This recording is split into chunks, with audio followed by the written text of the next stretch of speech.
She raised her glass, the stem trembling slightly from too much Chardonnay, and delivered the kind of speech that splits marriages right down the bone. To Ray, she said with a smirk so sharp it could have sliced the cake itself, "Who told me once I was too much for him? Well, turns out he was right. He's the calm. I'm the storm. And honestly, storms are more fun." A pause. Some of the guests laughed, the kind of laughter that comes with guilt and discomfort. The rest just stared at their drinks like they'd suddenly remembered something urgent at the bottom of their wine glass. But one man clapped, loudly, with both hands, smiling like he'd just won a goddamn prize. Troy, her cousin. Ray saw it all from behind the kitchen island. He'd spent 6 hours that morning basting ribs and cleaning smudges off wine glasses with a microfiber cloth so her elegant but simple dinner party would be just right. He even set up string lights in the backyard she never used. Hired a violinist who now stood awkwardly in the corner, not sure whether to start another waltz or quietly pack up and leave. The room went still after her toast, the kind of stillness that creeps in when people realize they might be sitting front row at the implosion of a marriage. Lynn stood there, smiling, letting the words hang in the air like smoke from a slow-burning fuse. Ray looked down at the knife in his hand. Stainless steel. German-made. He set it on the counter like it was a ticking object he didn't trust himself with for another second. He didn't say a word, just walked out the side door, past the grill he'd cleaned with a toothbrush, and stood alone on the patio. No one followed. Not even Lynn. The wind picked up, pushing the glow of the string lights sideways. The violinist began to play something soft, hesitant. Inside, he heard someone pop a champagne cork. Laughter resumed. She was probably retelling the story. He just walked out. "Can you believe it?" she'd say. Ray stood outside and listened to his life spin in circles without him. It wasn't the toast that hurt. It was the clapping. Troy. Ray had never liked him. Something about the man always felt oily, like he was trying to sell you a used car while borrowing your wallet. Family, yes, but just enough to make betrayal legal. The guy had gone through 2 marriages, 3 jobs, and a DUI since last Thanksgiving. And yet there he was, front row at the circus, clapping for the woman on the tightrope, hoping she'd fall. Ray waited until the lights inside dimmed and guests started hugging their way out. Lynn didn't even check on him. He watched her lean over the counter and pour herself another glass. Smiling. Relaxed. In her element. He walked back in just before midnight. Calm. Almost surgical. No confrontation. No scene. Just retrieved his keys from the bowl near the entryway. She looked up at him and raised an eyebrow. "You okay?" she asked, voice syrupy with booze. "Just tired," he said. "It's been a long day." Then he did something she wouldn't even remember by morning, but he would. He kissed her on the cheek. Gently. Almost kindly. And in that moment, something inside him turned completely off. A valve closed. A circuit tripped. He'd stopped trying to be the man she wanted. The man she mocked. He wasn't going to argue, or beg, or make speeches of his own. No. He was going to bury her with silence. And in the morning, he started planning. It started with a cloud sync notification, one of those passive-aggressive little pings from the universe that says, "Hey, you might want to see this." Ray was cleaning out the garage that day, organizing old fishing gear and debating whether to toss the broken patio heater. The tablet was buried under a pile of manuals and junk cords. He hadn't touched it in years. But there it was, still logged into Lynn's account, still very much alive, and apparently still very eager to share. One glance. That's all it took. The album was titled Scottsdale, Retreat Palm Tree, and backed up automatically to the family cloud, specifically to a folder Ray thought he'd disabled months ago. He tapped it open expecting maybe some conference tables, maybe a shot of her shaking hands with some Botoxed broker under a banner that said, "Crush the Market 2024. What he got instead was a slow-motion slap to the face. A spa suite. Dim lighting. 2 robes. Hers monogrammed with the same initials she used when signing real estate contracts. The other, oversized, draped across the back of a chair. Then came the selfies. Bedside. Blurred motion. Legs. Hands. Smirks. And then a clear-as-day shot. Lynn, completely naked, wrapped around Troy like he was her personal vacation package. But it wasn't the nudity that gutted him. It was the video. Shot on Troy's phone, time-stamped, full of laughter and mockery. The 2 of them in bed, snorting into the sheets. Lynn's voice was unmistakable. "Oh God, If Ray ever finds this, he'll probably want to talk about his feelings. Troy replied, he's probably at home brushing the dog and folding socks. Then Lynn again, he's so boring. Honestly, I deserve a little fun. Ray stared at the screen for a long time. No emotion. Just an odd sort of clarity that made the room feel colder. He didn't yell. Didn't call her. Didn't even delete the footage. Instead, he did what Lynn would have never expected. He opened the drawer in his office, pulled out a sealed external SSD drive, still in the box, and plugged it in.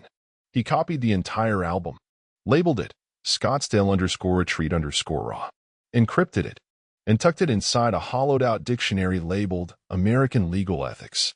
Then he opened a new tab, typed 5 words into the search bar. Top forensic accountant near me. Because Ray might have been boring. But boring men read contracts. They understand timelines. They wait. The next day, he booked an appointment with a man named Leon Talcott, an ex-IRS investigator who now specialized in financial forensics for divorce cases. Bring anything suspicious, the man had said over the phone.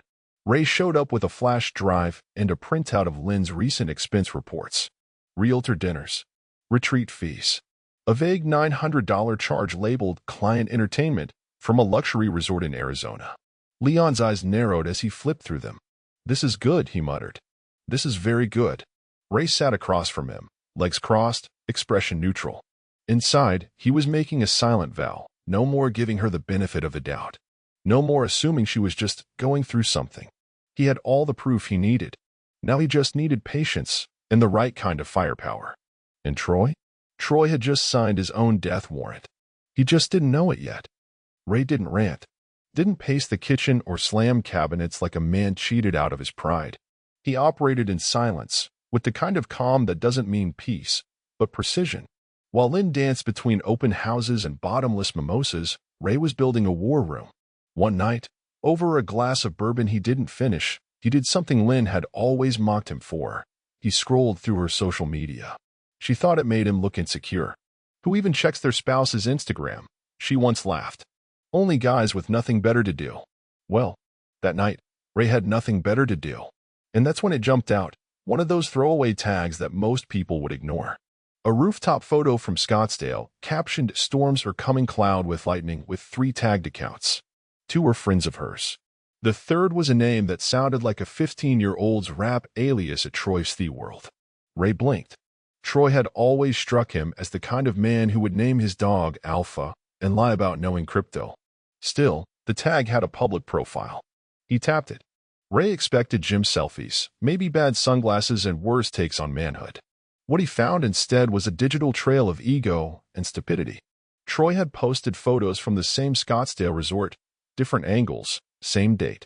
And in one of them, unmistakable in the reflection of the sliding glass door, was Lynn, wearing Ray's anniversary robe. His stomach didn't drop. His hands didn't shake. Instead, he opened a new tab and did something smarter. He searched Troy, last name, divorce. 3 links down, a PDF popped up, court records from Maricopa County. And there it was. Troy Carter versus Amelia Carter. Representation for the plaintiff. Marcia Klyer, ESQ. Ray leaned back, let the bourbon settle in, then picked up the phone and made a call. The receptionist didn't ask questions. Marcia took referrals from no one and had a reputation for turning courtroom settlements into scorched earth. When she finally agreed to see him 2 weeks later, it was in a concrete office suite downtown. Ray arrived early. No tie, no briefcase. Just the same quiet expression that had once made his poker buddies call him the Reaper. Marcia Klyer greeted him with a handshake like a vice grip and eyes that could strip paint. She was maybe 50, but had the composure of a sniper. Her office had no photos. Just a single law degree and a whiteboard with 6 names on it. 4 were crossed out. Ray handed her the encrypted drive and a manila folder of receipts. She plugged the drive in, watched 5 seconds of Lynn and Troy rolling around a hotel bed, then clicked pause. I need you to say out loud what you want, she said. I want my house, my pension, my records clean, and I want them both humiliated. She smiled, sharp as broken glass. You don't need a divorce lawyer, she said. You need demolition. She slid the drive into her briefcase, then pulled out a legal pad. Let's begin. Ray didn't flinch, didn't gloat. He just sat back in the chair, and thought, not about revenge, not even about justice. He thought about Troy's face when he'd realize who was coming for him. His own divorce attorney. The first time she called him Ray 2.0, she was brushing her teeth in their master bathroom, half naked in one of Troy's old college t-shirts. Like it was some kind of inside joke she assumed Ray would never catch. "You actually showered and shaved before 10 a.m., she said, spitting mint foam into the sink. "What's the occasion? Trying to keep up with Troy now?" Ray smiled. "A slow, effortless thing. Just figured it was time for some changes." She snorted. "Midlife crisis stuff. Cute." He walked out of the room before she could see the flash in his eyes. She thought he was processing, that he was in the stage of grief where you try to salvage the pieces. And the beauty of it? She wanted him to be that guy. The dependable, oblivious husband who would retreat into woodworking and dog parks, maybe buy a smoker, and start making brisket like his emotions depended on it. So he gave her that. Ray joined a gym. Picked 3 towns over where nobody knew him. Not one of those glossy lifestyle gyms with fruit water and Instagram lighting. No, this place smelled like sweat and iron. He didn't speak to anyone. He just lifted, tracked his stats, watched his strength climb, logged everything in a notebook Lynn never saw. He ordered new clothes, neutral tones, fewer button-downs, more fitted polos and dark jeans.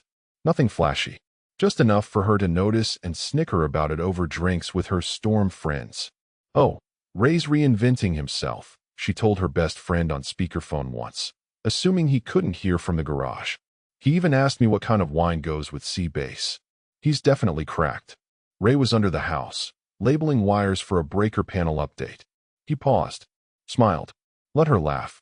He cooked, cleaned, made his famous cornbread muffins every Sunday, and packed her leftovers for her open houses. Even gave her back rubs when she complained about sore hips. He played the husband she thought she had disarmed, the one still processing. But every time she walked out the door, he was 5 steps ahead. When she left her tablet open on the dining table, he didn't grab it. He mirrored it. Silent data pull. Keylogs. GPS history. Bookmarked Airbnb rentals under fake client names. Most of them cross-referenced with Troy's credit card trail. He collected screenshots like souvenirs. She had no idea. One afternoon, she mentioned casually that her brokerage was changing their email system. Some big compliance upgrade, she shrugged. Apparently, some creep reported one of the girls for violating ethics. God, people are so bitter. Ray was carving a piece of cedar in the garage. He made a mental note. Check for audit logs on the real estate board's complaint submissions. He'd submitted his anonymously a week prior, with attached receipts labeled client dinner, room upgrade, and a time-stamped invoice from the Scottsdale hotel. Every smile he gave her that month was backed by a new entry in his demolition folder. Every morning kiss was one more nail in her coffin. And still, she joked. "You're so chill lately," she said, sipping cold brew while scrolling Zillow listings. "It's kinda hot, honestly. Like, I don't know, less dad, more daddy." Ray looked over the rim of his mug and nodded. "Guess storms change people." She laughed. She didn't hear the thunder behind it. It started with a single email. No signature. No traceable IP. Ray had set up the dummy account from a public library, using a VPN and an alias, concernedclientaz@gmail.com. The subject line read, "Possible fraudulent use of company resources. Please review attached evidence." Attached were 5 timestamped images from the Scottsdale spa. Lynn and Troy in nothing but towels, sipping champagne in a suite Lynn had marked as client consultation. There was a dinner receipt from the resort's steakhouse, billed to her agency's corporate card. And worst of all, a selfie of her flipping off the mirror, dated for the same time she had marked herself as hosting an open house on her weekly brokerage report. Ray didn't expect a reply. He didn't need one. He just waited. 3 weeks later, it happened. Lynn stormed through the front door like a tornado in heels, eyes wide, skin blotchy, laptop under one arm like it had betrayed her. She slammed it down on the kitchen table and yanked the power cord out like it owed her money. "They froze my damn access," she hissed. Ray looked up from his woodworking magazine, blinking like a man who had just been awakened from a nap. "Everything okay?" She paced the kitchen like a caged animal. "The brokerage flagged my account. Said there's a compliance investigation pending tied to my Scottsdale trip." They think I fabricated business expenses. Can you believe that? Someone's trying to set me up. Ray stood up slowly, poured her a glass of water. Maybe it's just a misunderstanding. Oh, don't give me that calm voice right now, she snapped. This is serious. I could lose my license. He nodded. That sounds intense. But inside, it was euphoric. Better than any courtroom monologue he could have delivered. She had no idea the man she was lashing out to was the same one who had authored the collapse of her entire career. Later that night, he found her curled up on the couch with her phone, doom-scrolling Facebook realtor groups, looking for answers. Her brokerage had suspended her listings until the internal audit completed. Several coworkers had unfollowed her. Word was spreading. Ray went down to the basement, where he kept the demolition drive behind the false back of his tool cabinet. He plugged it in and created a new folder. License fallout. Inside, he dropped a new clip, cell phone footage from that very evening, Lynn shrieking at her laptop, accusing invisible enemies, slurring about framing and vengeance. He watched it once, paused on the frame where her face twisted in disbelief, saved it, then calmly went upstairs, poured himself a glass of red wine, and joined her on the couch. I'm sure it'll blow over, he said, stroking her back. She nodded. Yeah, maybe. She didn't notice the slight smirk tugging at the corner of his mouth. He wasn't just documenting her downfall. He was directing it. Troy always fancied himself a mastermind. The kind of guy who wore a watch 4 tax brackets above his income and thought finesse meant putting his cologne on before hitting the gym. So when he signed the short-term lease for the downtown condo, he probably felt like a king. It was a sleek unit in the arts district, glass walls, smart fridge, even a fireplace that glowed blue like it was trying too hard. Ray would have never known it existed if Lynn hadn't accidentally left the paper trail wide open. She was never careful with money. That was always his job. She didn't notice the credit union's joint account still routed digital copies of monthly statements to Ray's old email, the one she assumed he'd abandoned when he switched phones. But he hadn't. He just routed it to a private inbox. That's where he found it. Buried between grocery store charges and gas fill-ups, a $2,100 debit from a property management company he didn't recognize. Description: security deposit and first month, Suite 1902, Lafayette Towers. Ray clicked, researched, cross-referenced, and found the lease application with Troy's full legal name plastered across it like a neon sign. It was dated mid-April, 2 weeks after the Scottsdale trip. 2 weeks after they had laughed into the camera about boring old Ray. 2 weeks after Ray had decided to stop waiting for karma and start manufacturing it. He forwarded the PDF to Marcia. One line in the subject. You'll want to see this. She called him that afternoon, her voice practically humming through the speaker. This changes everything, she said. He just tied himself to your marital assets. Ray stayed quiet. You understand what this means? She continued. We can subpoena him as a co-defendant. He signed a lease with your wife. That makes him complicit in asset diversion, civil liability, joint exposure, and more importantly, court appearance required. Ray leaned back in his chair and stared out the window. Troy, who had clapped the loudest at the birthday toast, who had thought he could humiliate Ray, walk away unscathed, and play landlord to another man's wife. Troy was about to learn what it felt like to walk into a courtroom with nothing but a lease and a smug grin. And Marcia? She was already sharpening the blade. She filed the motion the next morning, named both Lynn and Troy as parties in misuse of shared marital funds, requested financial disclosures, demanded lease documents, bank transfers, even hotel booking confirmations under Troy's name. 3 days later, Ray received a copy of the subpoena in his inbox. Troy's name was bolded in all caps. He printed it out, folded it neatly, and tucked it inside a manila envelope labeled Storm Forecast. Upstairs, Lynn was on the phone, pacing the hallway and complaining about how her broker was being a total bitch about ethics training. Ray smiled, because her boyfriend had just become her legal liability, and there wasn't a single umbrella big enough for the storm that was coming. The envelope was cream-colored, thick paper, the kind that tried to make betrayal feel professional. Ray opened it slowly at the kitchen table. Lynn wasn't home, probably at a late showing that would end with wine-stained sheets and Troy's cheap cologne. He already knew what the envelope contained. The surprise wasn't the content. It was that she had filed first, claimed emotional neglect, not abuse, not cheating, not irreconcilable values. Just a cold, sterile phrase that turned 23 years of marriage into a case of mismanaged affection. Ray read it all. Her demands. Half the house. A portion of his pension. Spousal support. She even tried to list his woodworking shop as a shared business interest. The gall of it would have made him laugh if he weren't so deep into planning her collapse. Instead, he calmly picked up his phone and called Marcia. She bit first, he said. Marcia didn't flinch. Good. Let her. Filing first only gives the illusion of control. Now we let her think she's winning. Ray nodded. She wants mediation. Perfect. That was the brilliance of Marcia Klyer. She didn't fight fire with fire. She let it smolder. Let the other side get comfortable. Let them get cocky. Then she threw gasoline. At the first mediation, Lynn wore a soft gray blazer, the kind she reserved for funerals and escrow closings. Her makeup was sharp, but her voice syrupy. She played the victim role like a veteran. Claimed Ray had checked out, that she tried to reconnect, but he was emotionally unavailable and stuck in the past. Ray smiled through every word. Nodded, even. Let her feel like she was shaping the story.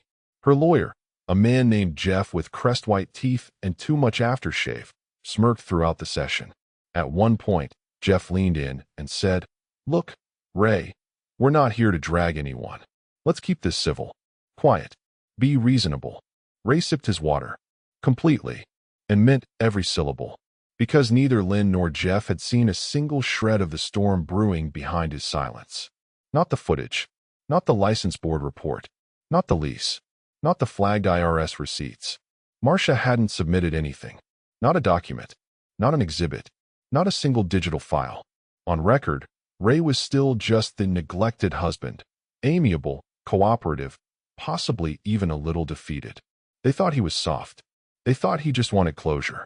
Jeff even patted him on the back as they left. I'm glad we're keeping this out of court, buddy. Smart move. Ray just nodded.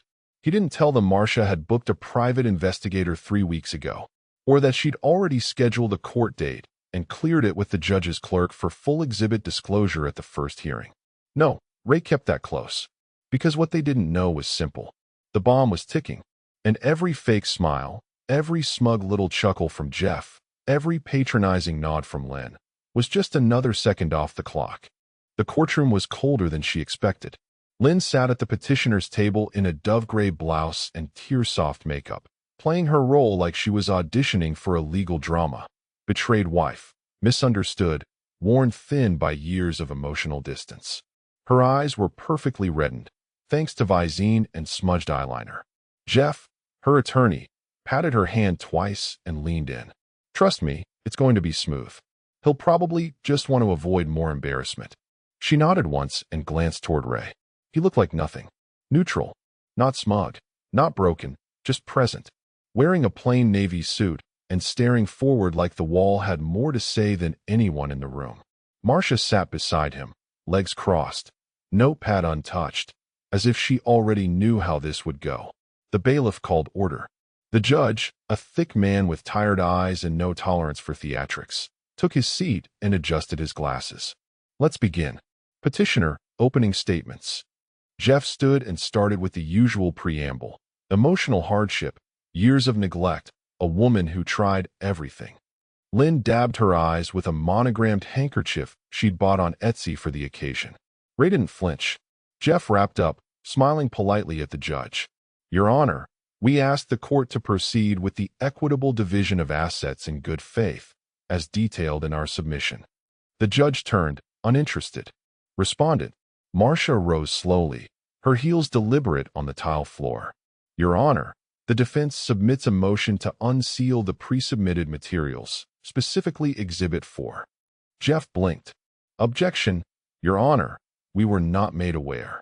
You were notified via the clerk's office 3 weeks ago.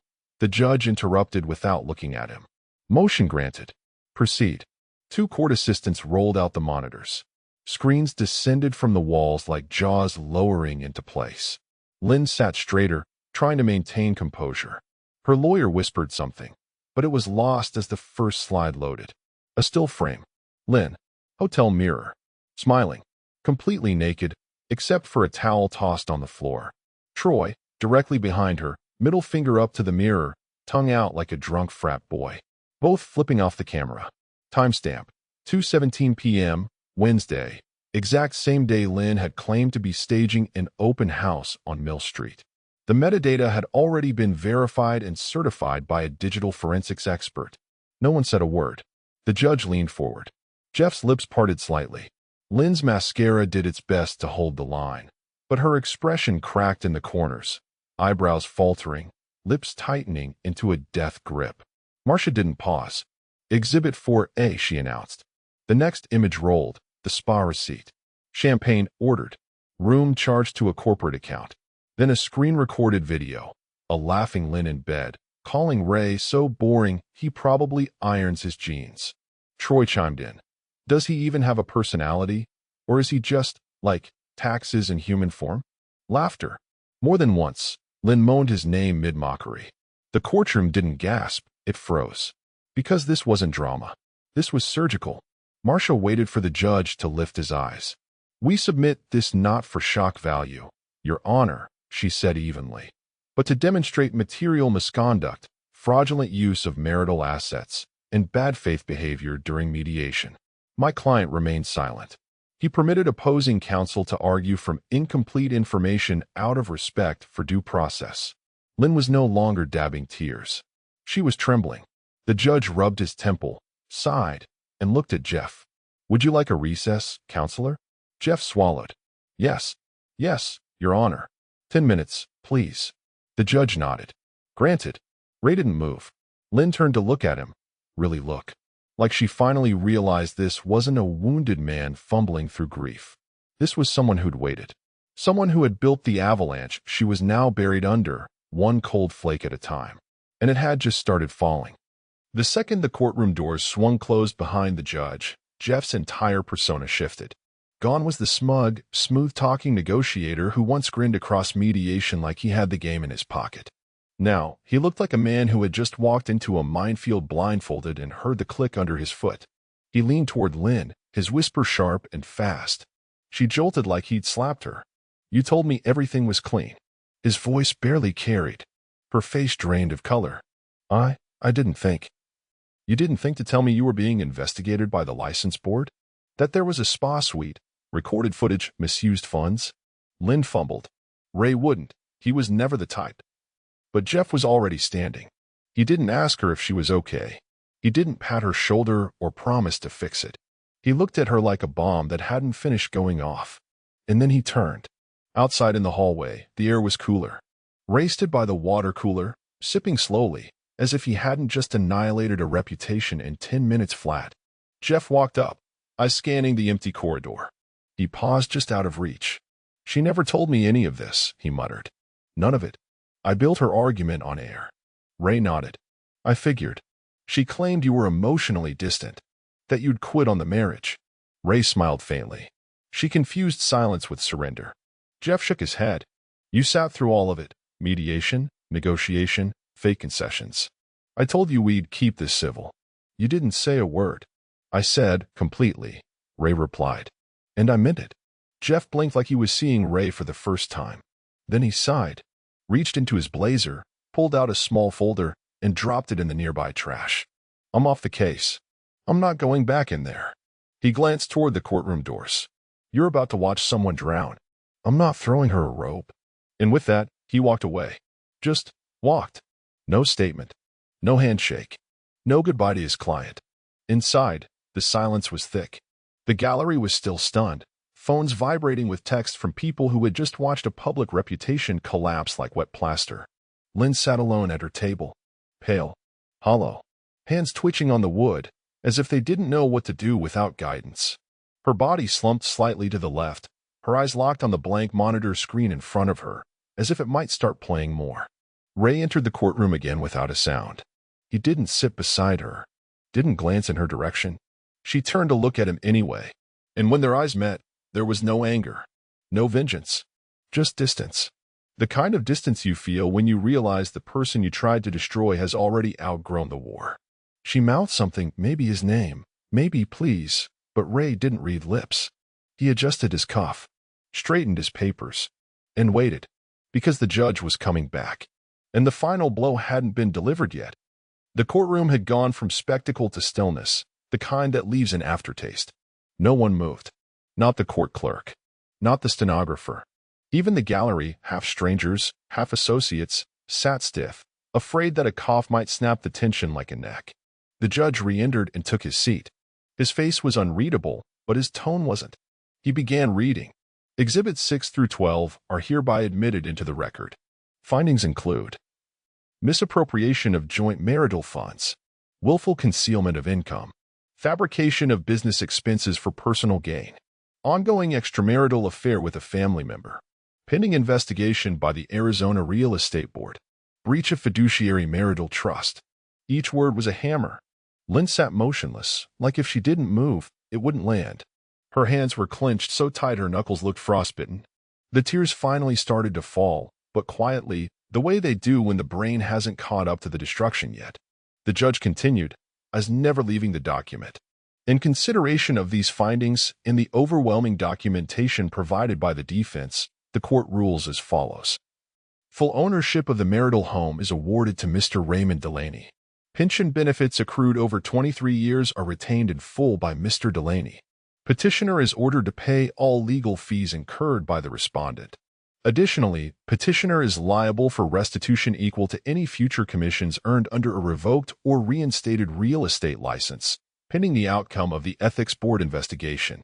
Lynn exhaled a breath she'd been holding like a lifeline. It came out cracked and wet. The judge gave one final glance down the bench. This court is adjourned. Gavel. Echo. Done. Ray didn't flinch. He didn't look over, didn't flex or smirk.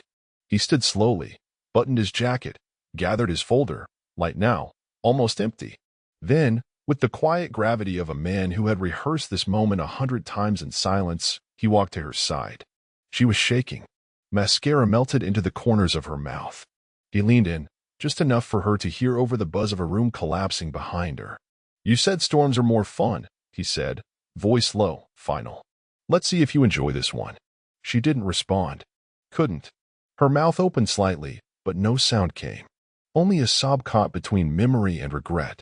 Ray turned. Walked out. No dramatic exit. No gloating. Not even a backward glance. Just the sound of his footsteps fading, leaving behind a woman in ruins, in the perfect silence of a storm, finally spent.